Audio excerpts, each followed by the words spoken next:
ज्ञान निकेतन education care के class 9 में आपका स्वागत है। मैं केसी मिश्रा प्रत्यय के संबंध में बात करूंगा।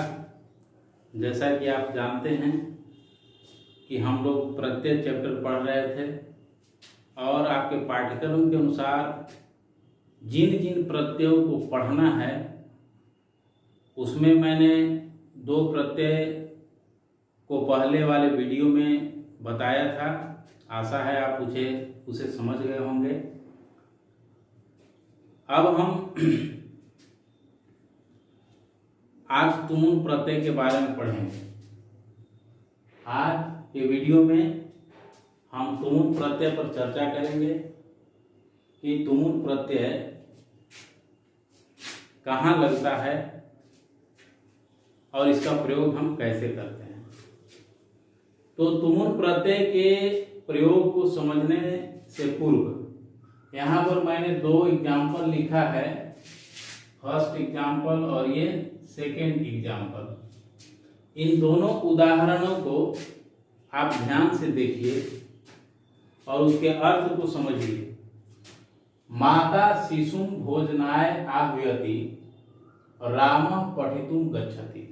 ये 2 उदाहरण जो है, यहाँ जो 2 वाक्य हैं, इसके अर्थ को समझने का प्रयास करेंगे और इसके अर्थ को समझेंगे तो हमें तुमुन प्रत्यय के प्रयोग में किसी प्रकार की कठिनाइयां नहीं होगी। तो यहाँ देखिए छात्र कि इसका अर्थ ये हुआ कि माता शिशु भोजनाय आह्वयति, यानी माता शिशु मतलब बालक को, शिशु को भोजन के लिए, आह्वयति मतलब बुलाती है, भोजन के लिए बुलाती है। और इस वाक्य का अर्थ हुआ कि रामः पठितुम गच्छति। इस वाक्य का यह अर्थ हुआ कि राम पढ़ने के लिए जाता है। इन 2 उदाहरणों को अर्थ को समझिए। तो यहाँ देखिए इसमें कहाँ तुमुन प्रत्यय लगा है। तुमुन प्रत्यय लगा है यहाँ, ये तुमुन प्रत्यय लगा है। जैसे हम तुमुन प्रत्यय लगाते हैं किसी धातु में तो तुम शेष बचता है। यह ध्यान रखिएगा कि जैसे ही धातु में हम तुमुन प्रत्यय लगाएंगे तो तुम शेष बचता है उसमें। जैसे पठ में लगा दिए तुमुन तो पठितुम, लास्ट में तुम बचेगा। गंतुम, खादितुम, क्रीडितुम, है ना, द्रष्टुम, इस तरह का लास्ट में उच्चारण होता है, यानी तुम लगा होता है। और यहाँ देखिए ऐसा किसी भी पद में नहीं लगा है, यानी तुमुन प्रत्यय यहाँ नहीं लगा है, तुमुन प्रत्यय यहाँ लगा है। तो जब तुमुन प्रत्यय मैं यहाँ लगाया हूं तो आप पूछेंगे कि सर इस एग्जाम्पल को आप क्यों लिखे, समझे कि नहीं? तो छात्र इसका मूल जो गुण है, मूल जो पहचान है, उसको याद रखिए। जब क्रिया के साथ के लिए लगाओ, क्रिया के साथ के लिए लगाओ, जैसे जाने के लिए, क्रिया में के लिए लगे, जाने के लिए, पढ़ने के लिए, खाने के लिए, बोलने के लिए, सोने के लिए, दौड़ने के लिए, यानी जितनी भी क्रियाओं में के लिए लगा हो तो वहां हम तुमुन प्रत्यय लगाते हैं। तो यहाँ है देखिए माता शिशु को, बालक को भोजन के लिए, यहाँ भी के लिए है। भोजनाय का मतलब क्या हुआ? भोजन के लिए। क्या हुआ? भोजन के लिए। और यहाँ भी जो है पठितुम, यहाँ क्या हो गया? पढ़ने के लिए, पढ़ने के लिए। तो यहाँ भी के लिए है और यहाँ भी के लिए है, लेकिन यहाँ हम तुमुन प्रत्यय लगाए और यहाँ तुमुन प्रत्यय नहीं लगाए। तो के लिए का अर्थ रहते हुए भी हम कहाँ तुमुन प्रत्यय लगाएंगे और कहाँ तुमुन प्रत्यय नहीं लगाएंगे, इसके लिए हमने ये 2 उदाहरणों को लिखा था। अब इसकी बारीकियों को आप ध्यान से समझने का प्रयास करेंगे कि भोजन के लिए है। देखिए भोजन करना भी एक क्रिया है और उसका भी अर्थ यहाँ भोजन के लिए है, तो भोजनाय हम लिख दिए। और यहाँ जो है कि हम पढ़ना भी एक क्रिया है, उसके साथ के लिए लगा है, तो यहाँ पठितुम लिख दिया, तुमुन प्रत्यय लगाए, यहाँ तुमुन प्रत्यय नहीं लगाए। तो छात्र एक बात ध्यान रखिए कि जब दो क्रियाओं का कर्ता एक हो, दो क्रियाओं का कर्ता एक हो, जैसे यहाँ दो क्रिया है, पठितुम माने पढ़ने के लिए, गच्छति मतलब जाता है। दो क्रिया, एक कर्ता दो क्रिया कर रहा है, वो पढ़ने के लिए क्या कर रहा है, जा रहा है। और ये दोनों क्रियाओं का कर्ता यहाँ क्या है, राम है, एक कर्ता है। तो दोनों क्रियाओं का जहां कर्ता एक हो और एक क्रिया में जहां के लिए का अर्थ स्पष्ट होता हो, तो वहां हम तुमुन प्रत्यय लगाएंगे, वहां हम तुमुन प्रत्यय लगाएंगे।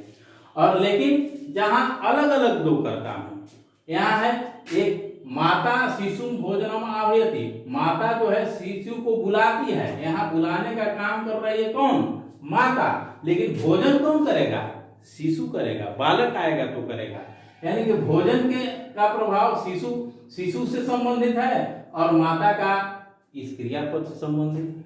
तो यहाँ दो क्रिया हैं, दो क्रियाएं यहाँ पर हैं, लेकिन कर्ता अलग अलग है, एक नहीं है। तो यहाँ पर हम क्या लगा दिए, चतुर्थी विभक्ति लगा दिए, यहाँ हम तुमुन प्रत्यय नहीं लगाए। अब जब इन वाक्य को हम देखते हैं तो हमको क्या समझ में आता है, पहला बात, अब इसको हम तुमुन प्रत्यय अब तक कहां लगाएंगे, पहली बात कि क्रिया के साथ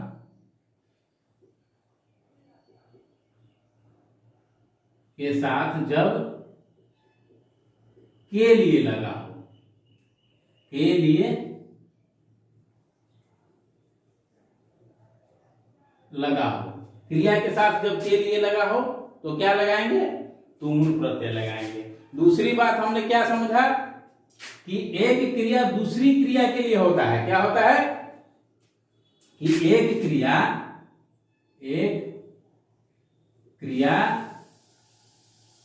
दूसरी क्रिया के लिए हो, यानी देखिए एक क्रिया दूसरी क्रिया के लिए हो, यानी कि जाना किसके लिए है, पढ़ने के लिए। एक क्रिया यहाँ संपादित हो रही है किसके लिए, पढ़ने के लिए, यानी एक क्रिया दूसरी क्रिया के लिए हो रही है, तो वहां भी हम तुमुन प्रत्यय लगाएंगे। ठीक है, और कहां लगाएंगे कि जब दो क्रियाओं का कर्ता, जब दो क्रियाओं का कर्ता एक हो, जब दो क्रियाओं का कर्ता भी एक रहेगा, वहां हम क्या लगाएंगे, तुमुन प्रत्यय लगाएंगे। और गौण क्रिया के लिए, इसके लिए गौण क्रिया के लिए भी हम तुमुन प्रत्यय का प्रयोग करेंगे।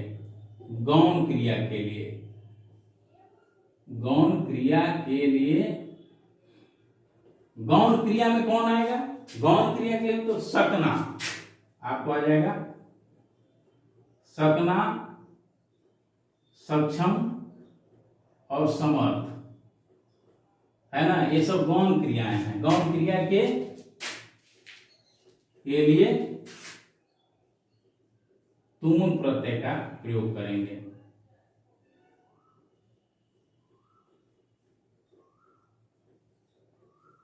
प्रयोग होता है, ठीक है।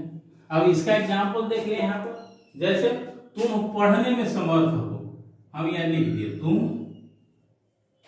पढ़ने में समर्थ हो, या तुम पढ़ सकते हो, या तुम पढ़ सकते हो।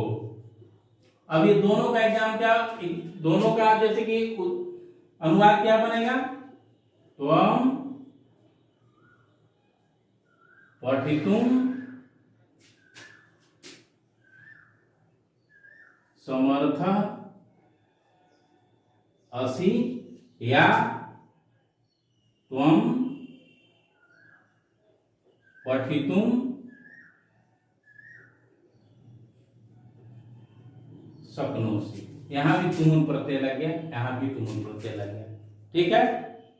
और क्या जाने हम कि तुमुन प्रत्यांत शब्द में तुम शेष बचता है, यह ध्यान रखिएगा। तुमुन प्रत्यांत शब्दों में तुम शेष बचता है। तो छात्र आशा है कि आप तुमुन प्रत्यय को भली भांति समझ गए होंगे। अगले वीडियो में हम अगले प्रत्यय के बारे में चर्चा करेंगे। धन्यवाद।